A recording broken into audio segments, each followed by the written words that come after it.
জীবনটা হচ্ছে বাঁশবাগানের মতো। বাঁশবাগান দেখেছো বন্ধুরা? বাঁশবাগান দেখতে পেয়েছো? আগেও বাঁশ, পিছেও বাঁশ, এবং বাঁশবাগানের ভিতরে কত রকমের পোকা মাকড়, সাপ ইত্যাদি অনেক কিছু থাকে। ঠিক সেরকমই বাঁশবাগানের মতো আমাদের জীবনটাও, ঠিক আছে? আমাদের জীবনেও আগে পিছে সবসময় অনেকেই আছে বাঁশ দিয়ে থাকেন, বন্ধু বান্ধব, আত্মীয় স্বজন বলো ইত্যাদি, অনেকেই বাঁশ দিয়ে থাকে। তো সেই বাঁশগুলো কিন্তু জীবনে যত্ন করে রাখবে, সেই সব দিয়ে খাটিয়া বানাবেন, চেয়ার বানাবেন, বাঁশগুলো যত্ন সহকারে রাখবেন।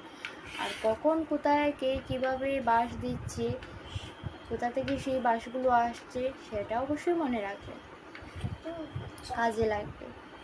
তবে সেই বাঁশগুলো যে রাখছেন যত্ন করে, যত্ন সহকারে, তার জন্য